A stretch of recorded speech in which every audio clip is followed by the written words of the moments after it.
Não há escolhas erradas com a informação certa. 3 eleições no prazo de um ano? Opiniões rápidas não chegam. Garanta o acesso a factos e uma análise transparente e rigorosa. 3 eleições, uma assinatura, toda a informação. Assine em observador.pt, agora com 49 € de desconto. Esta é a história do dia da Rádio Observador. Espanha fez tudo o que devia para evitar o apagão?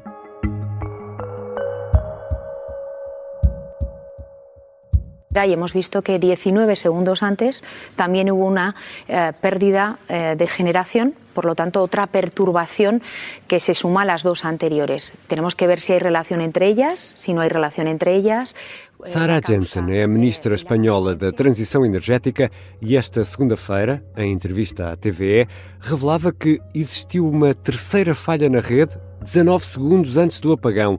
Uma falha que se junta a outras duas já confirmadas. Os resultados das investigações em curso são ainda preliminares, mas perante as falhas, a atuação não poderia ter sido outra?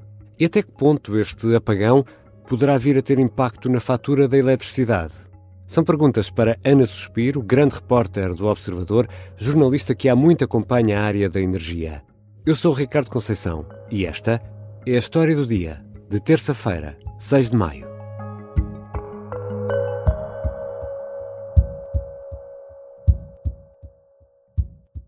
Bem-vinda, Ana. Olá, Ricardo. Ouvimos no arranque deste episódio a ministra espanhola da Transição Energética falar na descoberta de uma terceira falha ali praticamente antes do apagão do dia 28. Que falha é esta? Não temos muitos pormenores. É uma falha de produção, ou seja, faltou produção na rede elétrica.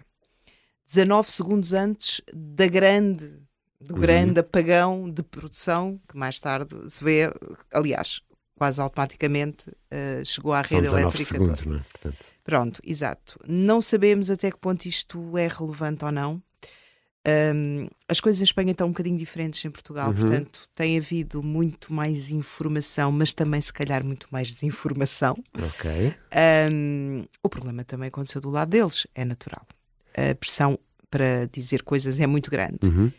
E basicamente não sabemos se isto é relevante ou não. Ou seja... Pois, porque essa é a pergunta, no fundo, em que medida é que esta terceira falha adensa ou não este mistério? O que é revelador é de que existia um padrão de oscilações da frequência da rede, que já até sabemos que nos dias anteriores houve falhas.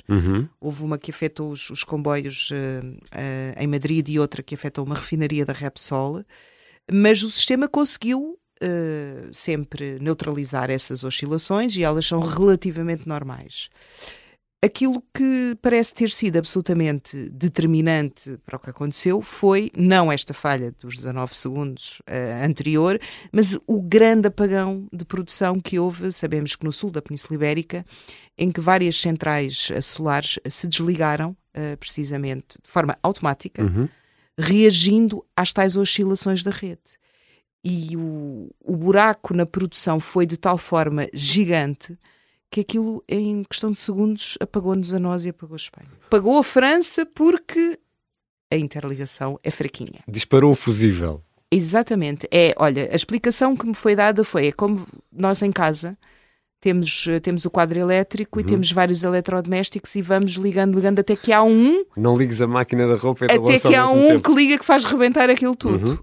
E foi isso que aconteceu. Ou seja, nesta altura, com os dados que temos, ainda não é possível dar uma resposta sobre o que se passou.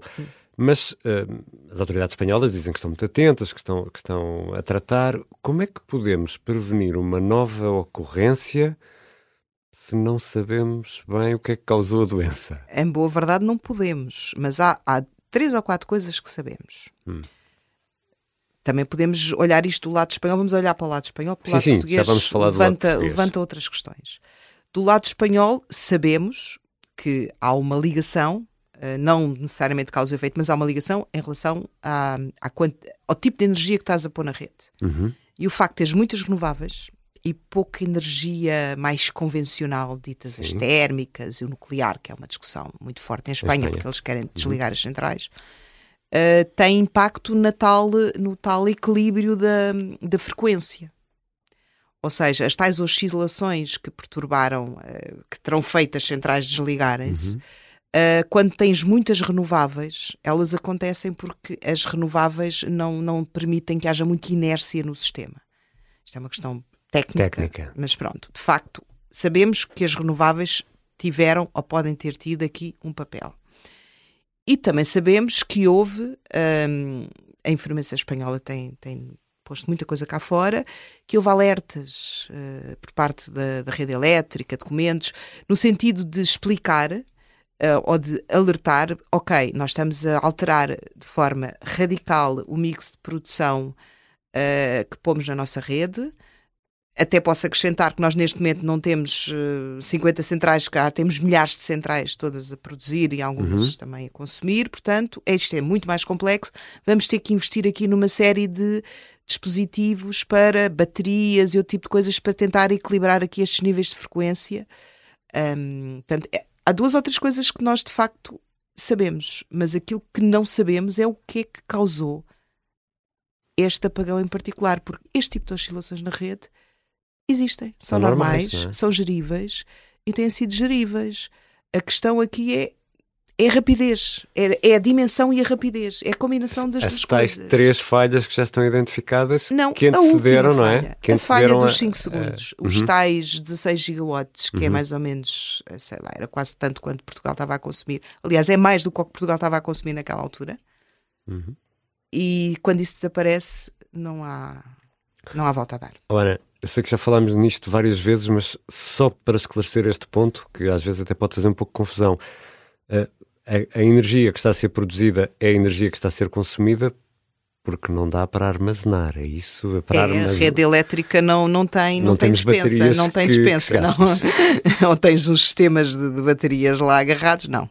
A rede elétrica tem que receber exatamente a cada momento a energia que está a ser consumida. E quando há um desequilíbrio, a rede cai. E o que aconteceu foi um desequilíbrio do lado da oferta. O consumo manteve-se, a oferta afundou. Já voltamos à conversa com Ana Suspiro, grande repórter do Observador, jornalista que há muito acompanha o setor da energia. E o que está Portugal a fazer? E será que este apagão vai refletir-se na conta da eletricidade?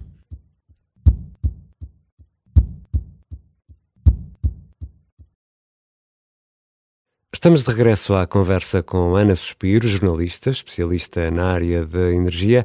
Ana, com essas falhas identificadas, com esses relatórios, com estes resultados preliminares, podemos fazer a pergunta que, no fundo, lançamos neste episódio. Espanha poderia ter evitado este apagão? Poderia, ou seja, depois das centrais desligarem, não. Aquilo é automático. Atuar antes, não. Isso é tal questão que não sabemos. O que é que provocou o tal distúrbio da rede e se há alguma coisa que poderia ter sido feita? Há uma coisa que é segura. Ninguém previu que isto podia acontecer. Isso penso que é mais ou menos evidente. Portanto, o sistema não estava preparado para isto, não antecipou que isto pudesse acontecer. Não há relatos nos relatórios de segurança de cenários drásticos deste. E por isso é que é tão difícil perceber a causa. E nessa altura nenhuma causa é excluída por parte do governo espanhol, não é? Até a questão dos ataques informáticos, que inicialmente eles, na teoria, dizem que está tudo em aberto, porque eles de facto não sabem o que é que causou isto. E por cá também há investigações a decorrer? Há alguma conclusão já sobre... Nós temos uma investigação, é obrigatória, mas a nossa investigação tem uma natureza um bocadinho diferente da espanhola, não é? Porque nós fomos apanhados, é o contágio. O que nós estamos aqui a tentar perceber é se, por um lado, dependemos muito de Espanha por causa da interligação, compramos energia barata à Espanha, podemos confiar no sistema espanhol e no gestor do sistema espanhol.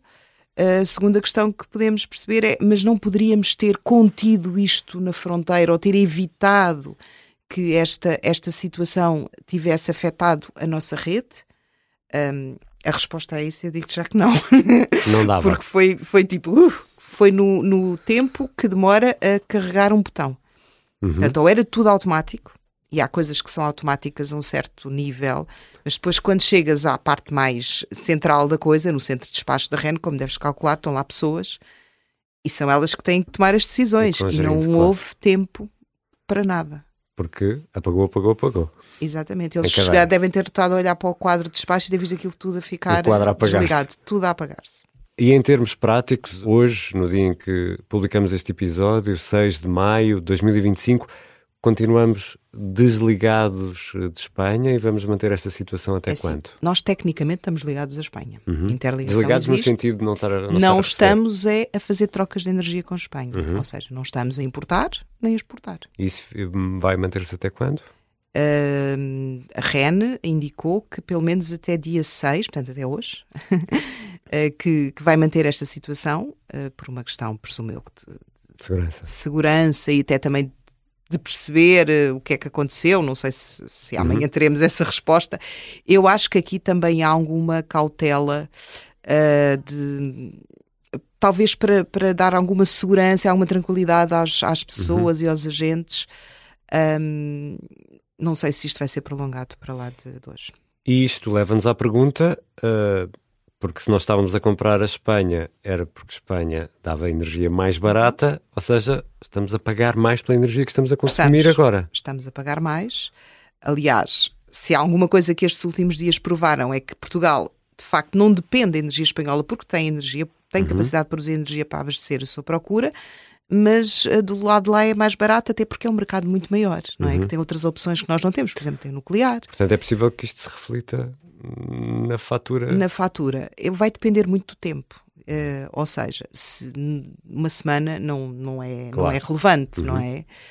Vai depender do tempo, da diferença de preços, porque esta diferença de preços também resulta do facto de Espanha não está a vender energia para Portugal, porque se tivesse o preço deles era mais alto. Subia o preço, portanto a diferença não é assim tão grande, parece muito grande, é grande.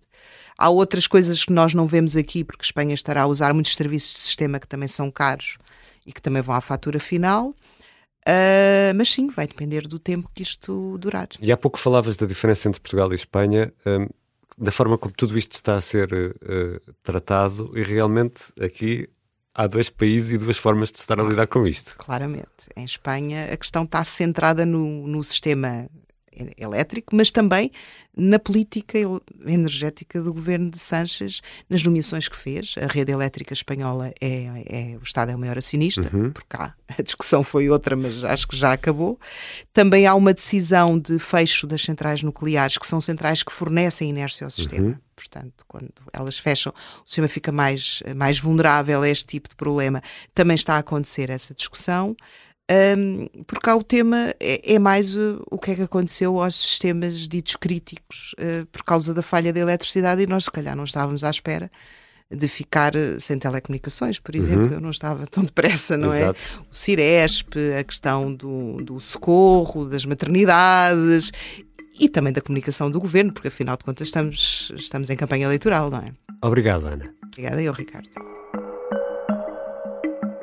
Ana Suspiro é grande repórter do Observador, é jornalista especialista no setor energético e tem acompanhado todo este caso do apagão.